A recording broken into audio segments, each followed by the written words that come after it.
like super, super excited. So I want to give you guys some backstory as well in terms of like the idea behind Legacy Talks and what we're hoping to achieve. So really like I wanted to create something which Legacy Talks that is it was created because I kept having really powerful conversations behind closed doors, right? Whether it's be a phone call, someone you meet in person at a coffee shop with investors, entrepreneurs, advisors, everyday people who was building something meaningful. And then I realized like these conversations shouldn't be private. Like there's so many people that could truly benefit from these conversations. So this series really was, we're going to be pulling back the curtains.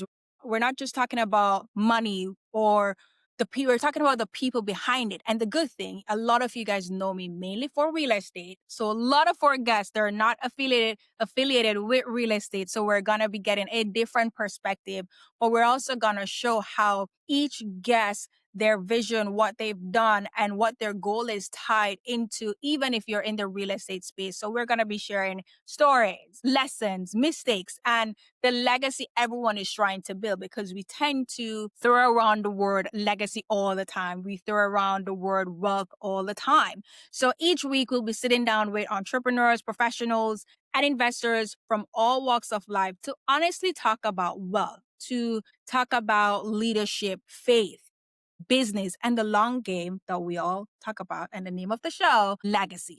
So let's dive into it. Today, our first guest is somebody that I truly am excited to introduce. She's a powerhouse in the world of wealth building, leadership, community impact.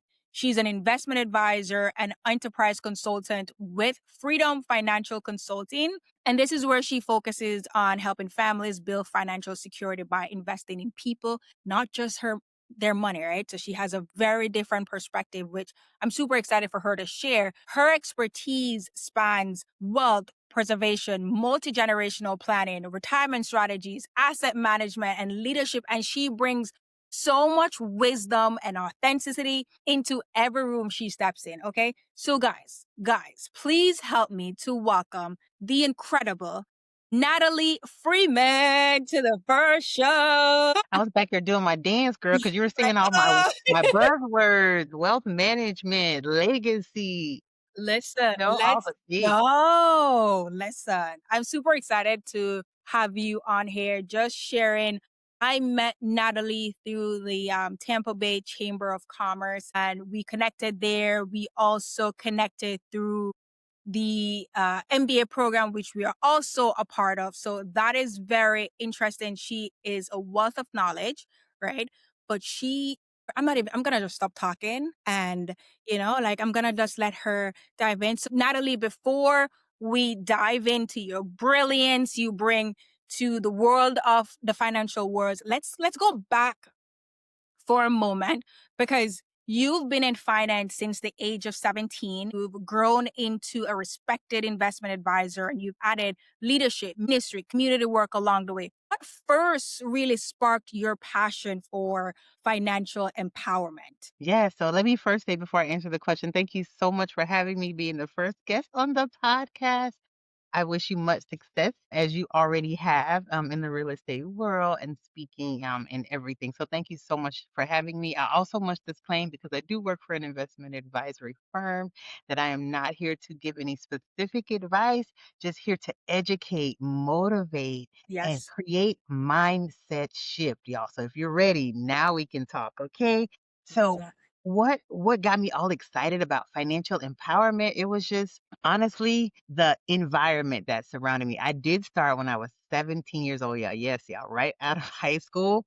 I was immersed into a program that really wanted to align us with what we wanted to be when we grew up. So in my church, they partnered me with the administrator and I was the fiscal assistant. But what was the cool thing about my church at the time though? They were all about economic empowerment for the Mhm. community. So what do I mean by that? They meant that we were going to use the resources from the church to build the community.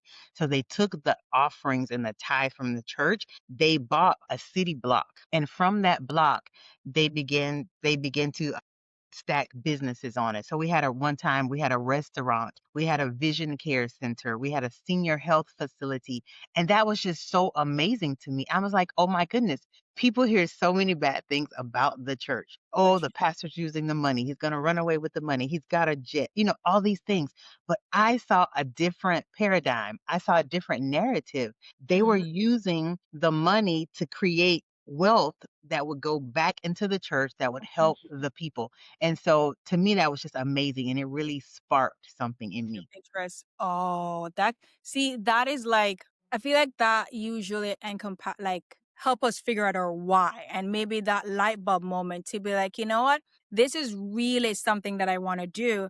But even too, I'm glad that you mentioned this too before. Let's back up a little bit, you guys. And if you guys know me, whether you're in my community on social, I love to tell you, we are not giving you guys financial advice. Every single thing that we're sharing on this platform tonight, on this live, is just from our personal experience, you guys. So if you need advice, consult your attorney, your financial advisor. They're the professional. They're licensed to give you guys all those advice. So everything that we're giving you, take it with a grain of salt. Okay? Just take it with a grain of salt. So with that, like really sparking the inspiration between you starting this journey, was there a moment in your life where you're like, you know what, now I'm learning this, but I actually now want to really help more people build legacy? Because you touch on the reason of it, but was a specific thing that happened where you're like, I want to switch the narrative a little bit? Absolutely. Also, as you all can see, I'm Black American. I'm Black American, right? So in that community, there were just some negative Mhm. narratives, if you will. One that that we didn't have enough savings. Over 50% don't have $1,000 in Mm. their bank account, Yeah. or you would never see financial advisors in our communities, right? You saw preachers, you saw doctors, lawyers, and you saw some of the other professions, educators, but no financial professionals. And so then I also saw something, and this came from one of my second business. So I've had two businesses now, the investment firm. In my second business, I saw a lot of Mm. fear to invest, Yeah. fear of the market downturns and upswings, and it was just so much fear that it paralyzed us. And Mm. so that really gripped me, and I was like, but not everybody else is doing it, but that is a tool that Yeah. society was using as passive income, generational wealth, intergenerational transfer of wealth, and so I was like, we got to get in.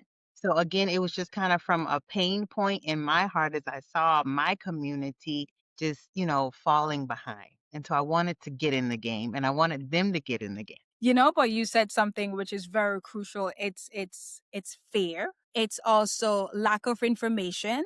Because the more conversation I have with people, even with Black entrepreneurs, it's like when I'm telling them stuff, they're like, "Wait, I can do this.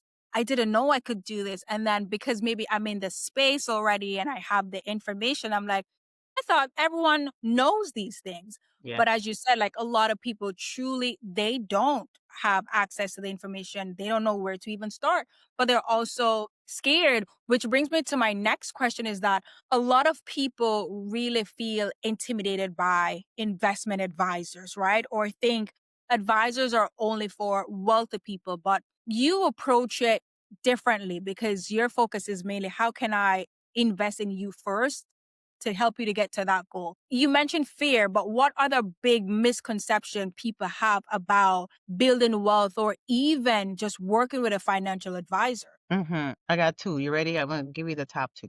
As you said, the first one is you got to be wealthy to have a Mhm. wealth advisor. Well, Yeah. how do you build wealth without the help of a professional? It's literally about average 65%, 75% um, rate of Mhm. completion of a goal or achieving a goal if you have a professional to work with you. So, not just financial program advisors, but people who are trying to lose weight, athletes who are trying to win medals, right? Win games. The same with financial advisors. So, why wouldn't you partner with someone who can get you there? Why not partner with somebody who can educate you, motivate you, hold you accountable to the goal, especially if you have a greater chance of, success? So that's Yeah. the first thing. I gotta be wealthy, but you gotta if you need a roadmap, right? You need a roadmap to get there that financial professional is at. So that's the first thing. One, people are just, they're thinking I gotta be wealthy to to build wealth. It's like I gotta clean my house first before I call the Yes. housekeeper. Like, come on, y'all. Like, you're paying good money. Go ahead and just leave that bed unkept. Let them do it. And then the Yes. second thing is I have time. Nah, don't we? I'll invest when? I'll Yes. invest when I get to this certain income level. 65 is so far away. I'm Yeah. just 35. Look, you blink, you cough, you sneeze, you're at 65. Okay. Yeah. So that is really I think number one, even before being wealthy or thinking I need to be wealthy to have a wealth advisor, it's time. It's time. People Yeah. think they have time, and that is the magic, y'all, between in investing, the time value of money, it's really the time. It's really not the rate of return. You can start sooner, Yeah. invest a smaller amount, and amass wealth because of the time. You know what?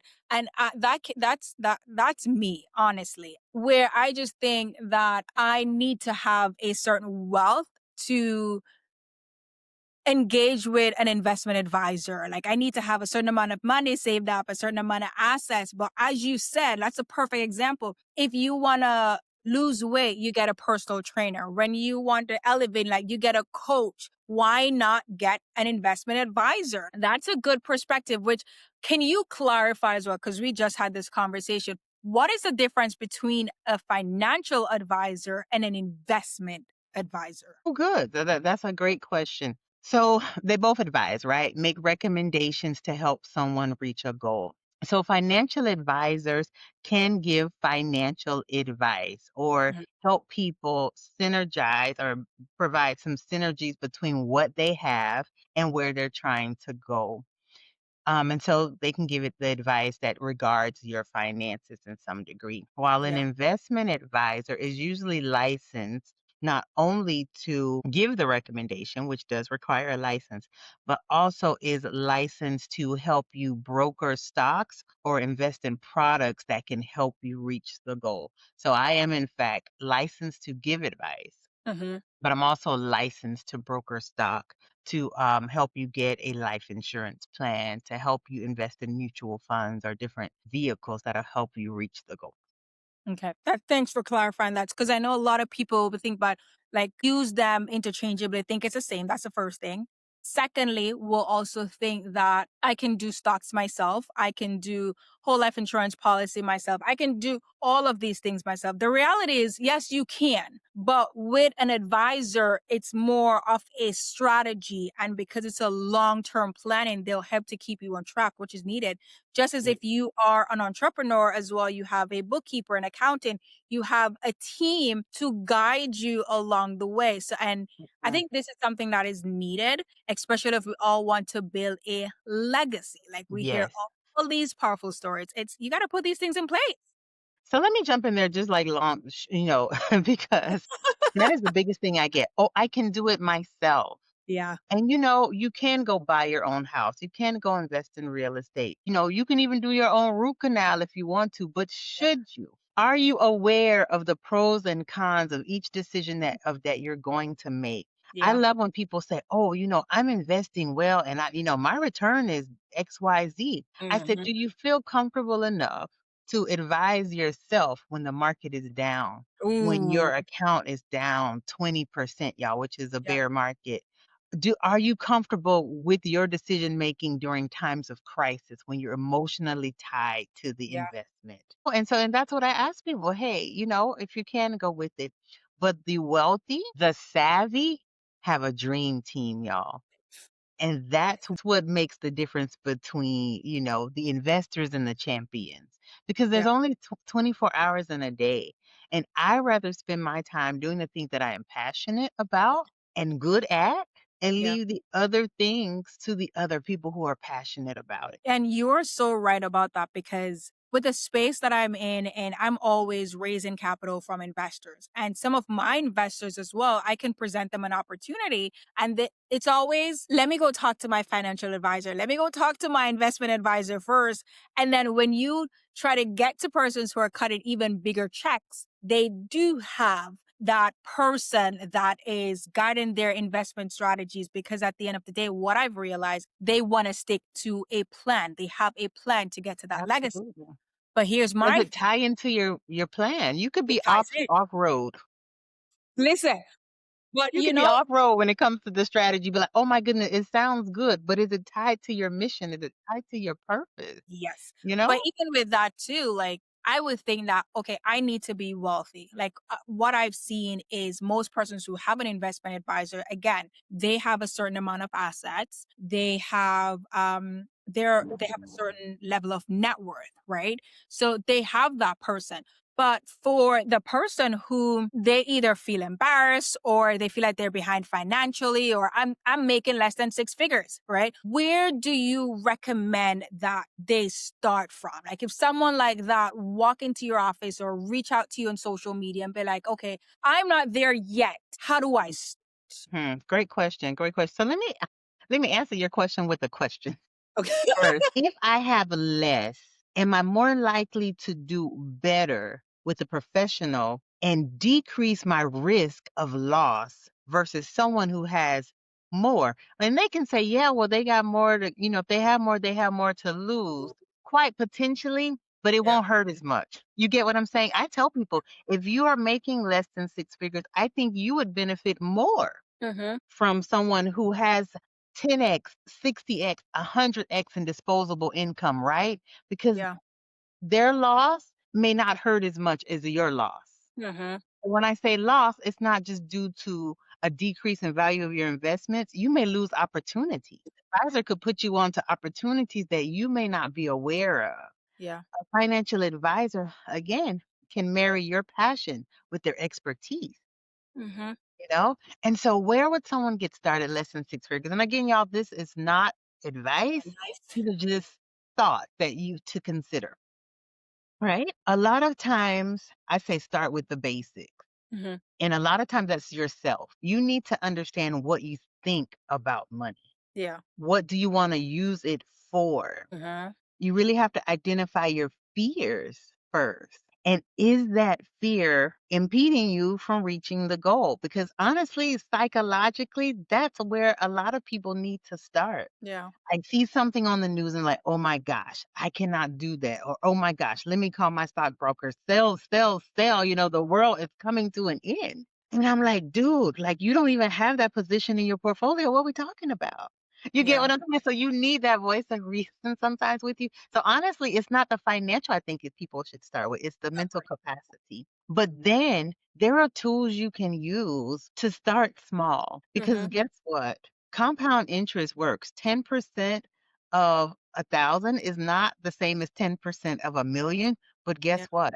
It's the principle that you can still employ that helps you create a building block to start and grow. And I'm glad that you Now, mentioned, what you have, just use that. can you expound on that a little bit more? Because people hear compound interest or start now, but again, they're like, but I only have $100. That can't Okay. do nothing. So I'm not even gonna start. I'm gonna wait until I have 50,000 or 100,000. Like, Okay. what would you say to someone who has that mindset? Yes, I love it. Do we know any people that own sports teams? Now, Own y'all. sports team? Yes. Oh no. Okay, so maybe you don't know anybody personally, Mhm. but most people know sports and they know that they'll get this analogy. There Okay. are not many people who have enough wealth to own the sports team outright. They have fractional shares, right? They have partners. Everybody doesn't, and everybody has their percentage 10% owner, 20% owner, and it creates the 100% ownership of the team. Yeah. The same with investments. Say I only have 100%. You can buy a fractional share Mm. of an investment and Ooh. you can allow it to grow in such a manner that when you have more, then you can do more, with it. You can further diversify and all those kind of things. But you just start with what you have and you Mm. allow it to grow. And then when it makes that 2%, you got $102. You say yippee. You don't eat the seed. And when I'm at speaking engagement and they bring me in, I usually have visuals. And one of the visuals I have are the seeds. Yeah. A lot of times we don't have generational wealth because we eat the seed. Ooh, so can you say that again? Say that A again. lot of times we don't have generational wealth. We don't have advancement in our retirement funds. We don't have in our play, you know, um, in our play investment funds because we eat the seed like, oh my gosh, it grew $2, it grew $2,000, it grew $25,000, and we take it out immediately and we eat it. Yeah. We go buy a Louis Vuitton or we go to Bali or the things that we do because we love it. Yeah. Nothing wrong with the y'all. Live, work hard, play hard. Yeah. I'm a big proponent. But for some pots, you just gotta let it sit and grow. I tell people all the time, like we are not deep frying up in here. This is all crock pot cooking, okay? You gotta let it simmer. You gotta let it simmer. And going back to the original analogy, if you put the seed in the ground, one seed, it can sprout a tree that has many fruit. Yeah. Not just one orange. You plant an orange seed in the ground, the tree is going to sprout, but it's gonna have oranges. That's the Mhm. compounding effect of interest. But if we take one orange and we eat the fruit, and then we gulp the seeds down, and that That's sounds gonna weird, start but that's over. what we do, y'all. If we take a fruit and we eat all the seeds too, we don't have anything to replant. To Mhm. and if you wanna get that tree with many oranges, you have to plant the Yeah. seed and leave it until it sprouts. I'm so And then glad you that have many oranges, and then you can take from 'em.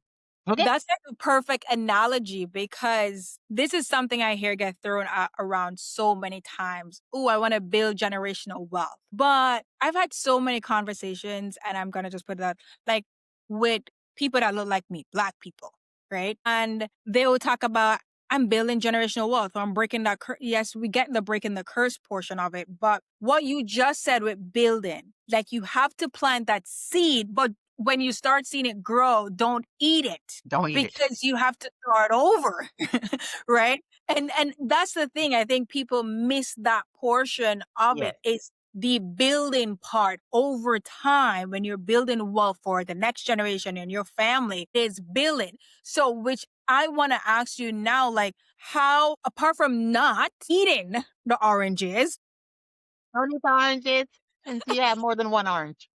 You listen, got 3 oranges. Eat listen, 1, take now 2. we need to draw the brakes and stop, right? From eating the orange. What else can we truly do if or families are earning less than six figures to really build generational wealth? And I'll throw some things out there that I'm Yeah, personally doing, right? I got Where I gotcha, I'm I know. setting up things, a retirement, in my I got retirement here we go. account, a retirement account like funds for my brother. He's less than 18. They have like Mhm, 529. mhm.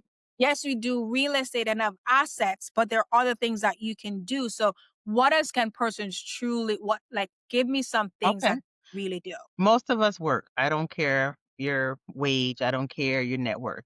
Mhm. Most of us work. Most of us who work have a 401k. Yeah. Or a retirement plan at the business. How about that? At the Mm. place we work, employer retirement plan. People are going to be like, that's not wealth building. Yes, it is. Why? And this is also the secret. Remember, I told you time is a secret to grow wealth? Automation is also the secret to grow wealth. Ooh. A lot of times we won't start an investment account outside of our job because we're like, oh, it's going to take money that I don't have. But guess what? From your paycheck, they're already automating 2 things at least. Uh, The payroll taxes, because they know you won't pay them, and your 401k savings. Like, there's even a mandate, I think now that was, just passed recently too through the big beautiful bill, one big beautiful bill is what they're calling it, so that they were pretty much mandating people or your employer to help you put that away because they know people aren't doing it. Yeah. Okay, so this is the thing though, y'all. They're like, "Well, why is that a generational wealth builder?" One, because it's automated. It's coming out of every paycheck. You're not gonna miss it. Go ahead and live on the rest. Let them take your taxes and let them take your retirement money. Why? Because when you put that money away into an employer retirement plan, it's being invested. Most Yeah. people don't realize that's an investment that you already have, and most of us have one. You put that in, it's being invested. Guess what? That compound interest is just churning and it's growing and it's getting bigger. Is it going to fluctuate? Yes, y'all. It's like weight loss, okay? You get with the trainer, you want to lose 10 pounds, but before you get to the whole 10, you lose 2, you gain 1, you lose 3, you lose a half of 1, right? So just go with the flow, right? This is aggregate. I love it. So, but Everybody, I won't say everybody, most working class people, right? Because we're not talking about the millionaires or the uber wealthy, but everybody, lower middle class and under six figures, has a employer retirement plan. Put that money away. Don't touch it. Act like it doesn't exist. Because when you get to a certain age, you can begin to pull from those compounded savings and you can begin to do different things Thank- with them. But for now, just let it sit and cook. Yeah. And everybody has that, and the earlier you start, Hmm. the greater the chance will be that it is going to grow to something amazing. So 18-year-old, when you first start working, put something away. It doesn't have to be the max, y'all. We can do, like 26,000 a year in your savings now. If you can't start there, start small. Hmm. You know, start Yeah. with a few $100s. It doesn't matter because if you start earlier, you have to save less and it'll Yes. grow It over was good. time, okay? So that's something that everybody can literally start today. They're like, "Oh, I can't afford to live off of." You can't afford not You to. can listen. All the You're gonna things be that I working there till you 90, like you know? wish I knew so many of these things when I just got to the US. Of course, like I did not grow up with a system. A lot of things I had to figure it out on my own. But I Yes. still wish that I knew about these things 3 years ago, 4 years ago, even when I started working to put money aside, because we think that to save, you just only put money in your saving account. Or like me when I just started, you can save yourself through wealth. But you Yes. can't. Mhm. You literally can, which even brings me to my point of view as well, like, or my next question rather. I'm an entrepreneur. Most of my audience are also self-employed, right? And I think a lot of persons, you start this business to either work for yourself or you want time freedom, you want to make a lot of money. And then for entrepreneurs too, when they make profit or they're like, I still don't want to invest yet, or I need to make a certain amount of profit before I start investing. You work with entrepreneurs as well. What's like the money Absolutely. conversation like that you have with Money conversation, y'all listen. Listen close right now. them? Yes, all of us are in business to make money and make more money, more money, more money. Your systems, though, bad systems in your business will not only kill the business, it will kill your legacy. So, what I'm finding with most entrepreneurs, they do not save for retirement. 80%, the last time I looked at the statistics, 80% of entrepreneurs do not have a retirement plan. Yeah. And let me tell you why that's bad in a second. And then the second, they're always underinsured. Not always. Don't use superlatives, right? Most have no retirement savings and most have no life insurance. Mm, Or the retirement plan. That's also a business deduction. Working people, they can deduct their 401k savings. They can't, they can't write it off. Guess yeah. what, entrepreneurs? You can write off the same vehicle that's going to help you build wealth. Come on, somebody. That's a win-win. That's a You get a yes. tax deduction that lowers your taxable income, but Mhm. it's for you. It's Yeah. for you to save to build wealth. 80% y'all don't have a retirement plan through their business. And guess what?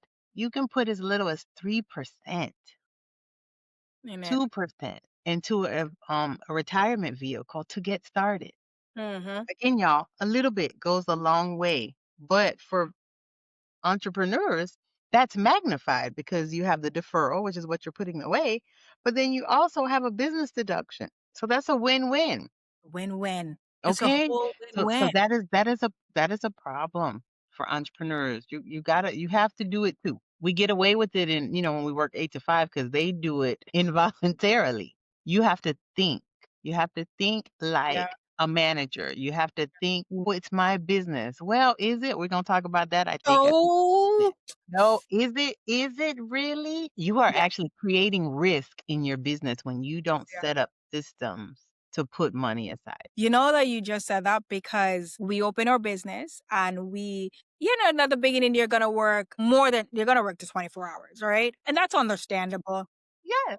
But it's like we get to a point where we need to switch. Like that light bulb moment needs to go off to be like, this is no longer a one man business. I'm trying to build a company. So you have to change that mindset and be like, okay, when I used to work my 9 to 5, I had to set up, as you said, deduct money pay from my paycheck. Now, when I start employing people, right, Mhm. I need to do the same thing. Maybe you're an employee of your company. Maybe you need to restructure so you're an employee of your company. And then those deductions start coming out. So, That's again, right. which is why it's important to have a rock star team. You really cannot do everything on your own. You Teamwork need, makes the dream work, y'all. It also helps you to build a strong business. Do you there's wanna be so, self-employed? People love saying that, "Ooh, I'm my own boss, I'm self-employed." That's not savvy. no. Bezos got a team, people. That was You me. know? I Keleisha used Carter got a team, I you used to know? brag about that. I'm like, Yeah, that's I how did all of us are. "Oh, both. I'm my own boss." And that's not even true either because guess what, y'all? As many clients as you have, those are all your bosses. Yes. So we say that that's the dream of entrepreneurship, and it's just so wrong. It's just such a misnomer.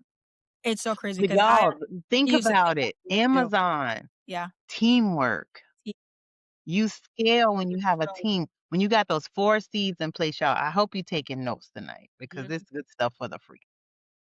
Human capital, that's your team. Yeah. That's the team that's gonna get it all done. You need that HR person, you need that finance person, you need that legal person, 1 to keep you out of trouble, but the 2 to build the business strong. Client capital, you need people who say, "Oh my gosh, what Keleisha has, I must have it. I'm going Mhm. to pay her to get it." Yeah.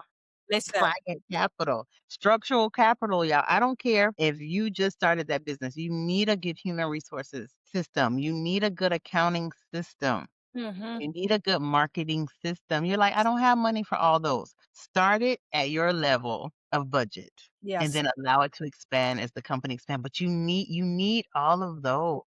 Yeah. You need it all. And then the social capital, right? Just Listen. again, that reputation getting out there, that visibility growing. The 4 C's, y'all. Yeah. How people Listen. build big business. It's and I think it's before we even switch over to the next segment of the show, it's really, guys, if you are, whether you're watching this now or you're watching this later or even listening to it, also you can drop your questions in the chat. If you guys have a question from what Natalie said and you want clarification, drop it in.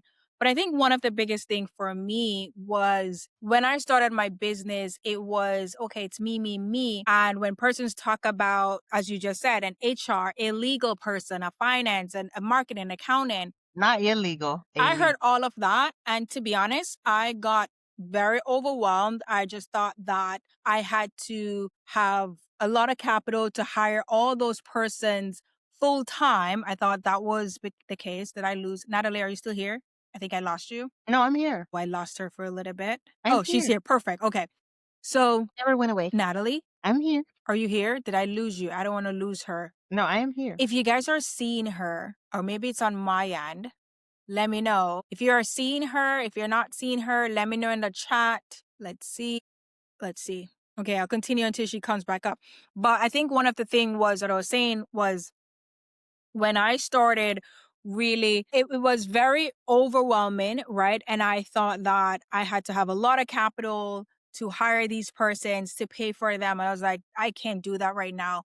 But one thing I've learned is you always want to have an idea of what your organizational structure, or you're still here. Natalie, are you hearing me? I have to have a organizational structure, like have it in the back of my mind. So when the time is right, then I would have these resources and I could start thinking about it. So when the opportunity presented itself, I can know that I think I will need a marketing. But one of the book that also really helped me to figure this out, which was E-Myth Revisited, which really helped me to envision if I had the perfect business, what would that look like? What would my team look like? And the moment I read that book, it gave me like a little bit of peace of mind to start thinking about those things as well. I read E-Myth Revisited, and E-Myth was something that it was by Michael Gerber. It was something that opened my eye. It was like if you had the perfect business or a genie and you had the perfect team, what would that team look like? And even though I was just starting out, I kind of map out what my team would look like.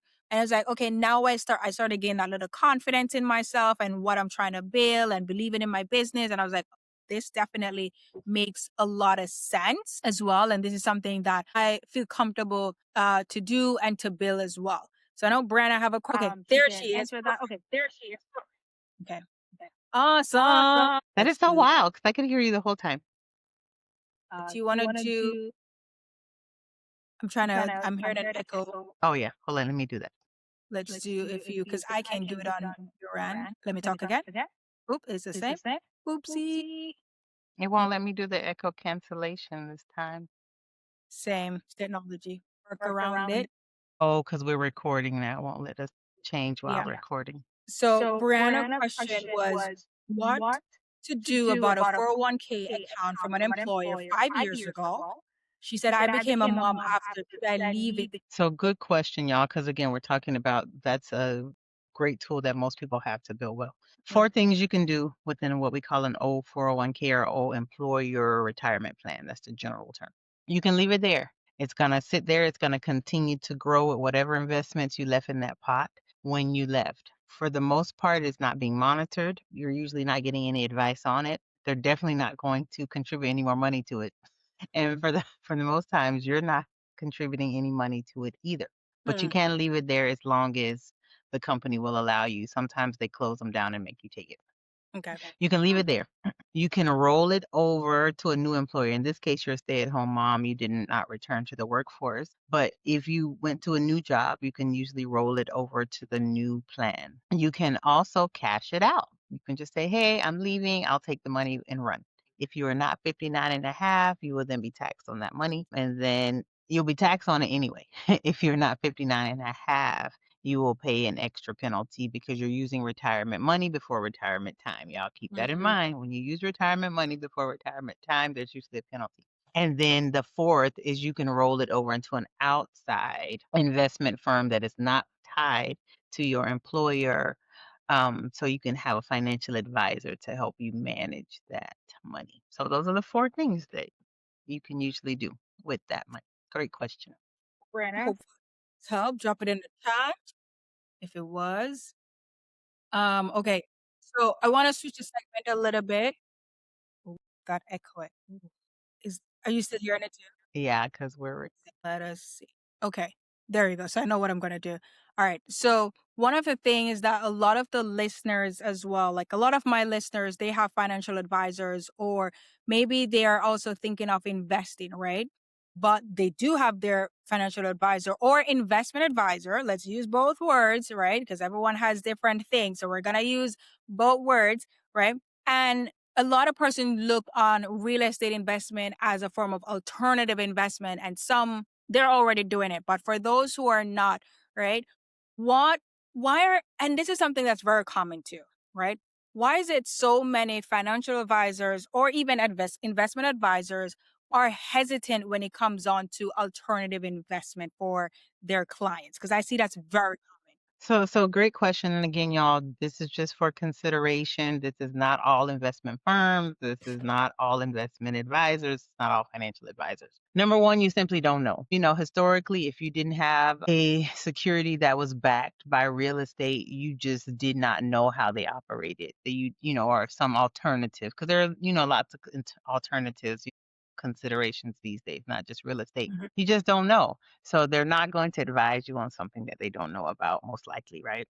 But then real estate, especially, you know, kind of has a face all its own. It kind of, you know, some move with the economy, some don't. Some move with the market, some don't.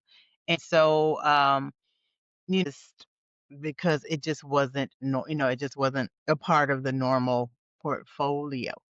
Mhm. And honestly, we'll just stick with those 2. I think that those are some of the main ones, just they don't know or just that because the way it moved. But now it is more common, it is more prevalent, and you can use it as a part of your diversity play. Right? You know, we all hear that word diversity, y'all, and it doesn't mean like having money all over the place, you know, at this investment advisor and this, because you don't even know how, you know, you may end up paying more because you have more money everywhere. But we're talking about asset classes. When we're talking about diversity, you want to have diversity in your asset classes. So that could be stocks, that could be real estate, that could be even cryptocurrencies and those kind of things. So different asset classes move different. They have a different risk profile. They have different rates of returns. And so, you can mix and match according to your unique preference to create, not just wealth, but just create an appreciation of your asset, right? So I caution people about that all the time. I call it water cooler talk.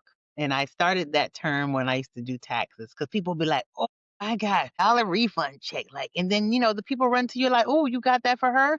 Let me get Mm. that for me too. And I'm like, well, hold on. Do you have kids? Well, no. Do you have a business? Well, no. Do you give anything to charity? Well, no. Then you Yeah. you may not have those same opportunities. And a lot of people don't have the same risk profile. Because Mhm. even people will come to me and like, "What are you invested in?" And I usually don't tell people because you may not have the same risk tolerance. I can stand for it to go up this much or drop this much, and it doesn't move me. I'm gonna go and sleep, roll over, and snore. But you may be up biting your nails, calling your investment advisor again, sell, sell. So you have to know how much risk you can stand, but also how much you should stand because some Mhm. people don't take enough risk in order for it to grow to reach their goals. Some people take too little risk and then they're going to have a problem, because it grows, but not as much as they needed Not it as to. much. So that's the difference between risk tolerance and risk capacity. So even with that too, like I think you have some persons where they're advisors. I'm just going to use the word advisor in this case. Will be like, Yes. no, stay away from that asset class, as you call it. Don't do this. But sometimes they're very passionate about that asset class, where they're really excited about it. How can they navigate that conversation or like conducting due diligence or safeguards they can truly put in place because maybe they've done their research as well, but trying to convince their advisor that, hey, I think this is something that we really need to consider. So again, that is a very great question. Interviewing your advisor, just like you would interview your doctor, interview your lawyer, it is Mhm. important that you ask them those questions. What are your philosophies? How long have you been in the industry? What is your knowledge about X, Y, Z, ABC? But then also the firm that they work for. People think, oh, I'm going to, you know, Keleisha Carter firm because I've heard about it on TV. Well, guess what? Some of them may not do certain investments. And so Yeah, it's very important that you know not only the profile of the professional, the financial professional that you're using, you yeah, should also know the mission of the advising company or the brokerage firm that you're using because they're not really all created equal. Some that's do true. different things, some invest in different things, some, have a specialty. Hmm. And so those are very important questions to ask when you are going, to an investment firm. What's your specialty? How long have you been around? And those will help you know 'cause Hmm. again, it's like a relationship, y'all. Y'all know in dating, right? It's a man is not just a man, not a man. You need to know where Yeah. he's from. We need to know what he likes. How did he treat his mama? All these things you need to know. You out there, you got to do the interview. So that's the same, y'all, with investment advisories too. You have to do the interview, and then based on your values, Hmm. based on your goals, is where you should land because it is very much a relationship. And you could get into a situationship. So you need to be very careful, when you're going ahead and doing your interview. Oh gosh, I love that. The fact that you said to do an interview is so crucial because, as you said, like we will maybe go with the big company as well because, yeah, they have the reputation, but there are certain things you have to consider. As you said, like, are their goals in alignment with mine based on your risk tolerance and the things that you like to invest in? Do they even believe in that specific asset class? Because if they don't, you're gonna have a hard time, and then you're gonna be like, well, all in, and then you're going to put all advisors in one box because you had such a bad experience with one person and then you make it hard for someone else. So that was a really good point, Natalie, to interview your advisors, like to see if you guys are a good fit and do your own research as well as to the type of asset class that you truly want to invest in. So I know we're coming close to an end. Did I just say close to an end? Does that make sense? Close to an end? I don't know. But guys, if you We have can more come questions, close to an end. close to an end, right? I don't know. Just drop it in the chat. But we're gonna do a quick rapid fire with Natalie, real quick, right? And it's really like the first thing that comes The first thing that comes to your mind, okay? Okay, before we do rapid chat, do you want to get that question in the chat? Oh, yes, that's the one that you Before we do answered. rapid fire, sorry. Oh, no, that's the one that you answered about the transfer with the 401k. Oh, okay. So you're good. Let me see if I missed I'll second stop one. trying to moderate. No, you're good. You are totally fine. Oh, we actually had comments here. Honey, thank you. Hey, Love y'all. this. Okay. Why do I forgot to share these things all the time, All right, so rapid fire, favorite book or podcast that shifted your money mindset? The The auto Automatic Millionaire, David Bach. Read it, get it. Y'all see it's ragged. It's for everybody. love it. One financial habit every family should start today. Start today. Start today. One of my mentors said when he gets in front of a client, he gives them the pros and the cons, and then he says, do something today. Okay. I love that. Okay. Yes. The most underrated skill for building generational wealth. Automate. Mm. Automation. Ooh. Automation. All right. Golf, I know the answer to this one. Golf, writing, or family time? What's your favorite way to reset? Actually, it is golf. Sorry. I love you so much. But golf. But she loves golfing. Golf, golf, and golf. Okay. One word that describes the legacy you want to leave. Expound. Everywhere I go, I want to infect people. Infect, yes, I said it like a sore, or like a flu, like a virus. I want to infect people to live on purpose, in purpose, and strategically position your assets to live your best life. Oh, I love that. Strategically position your assets to live your best life. Yes, ma'am. Love that. Love that. Natalie, this conversation has been truly, truly incredible, right? You talked about money, you shared your wisdom, your structure, mindset that truly shifts how we think about legacy when we want to invest, and really build that generational wealth as well. So to everyone listening, take this as your sign to start planning, start investing, as Natalie said, start today, start leading your family into a new financial chapter, quarter, whatever it is, we're going into 2026. Natalie, one more thing. How can persons connect with you on social? Yes. So I am out there, y'all. Freedom Financial Consulting. So it's out there on Instagram, Facebook, LinkedIn. I think we did the LinkedIn today. TikTok, we're working on getting all out there on all of those, y'all. So yes, Freedom Financial Consulting. And you'll see my cute picture. The I same one love that was on the flyer See, for there you Legacy. So guys look go. us up and you may reach out. All right, guys. So go ahead, follow Natalie, tap into her work, set a consultation with her, and get some advice. All the information will be in the show notes as well. So you guys definitely check that out. Thank you everyone for listening. And remember, like legacy isn't built by accident. It's built by intention. It's built by faith. It's built by strategy and action. And until next time, you guys keep building, keep growing, and keep protecting what matters. Have a good night, you guys.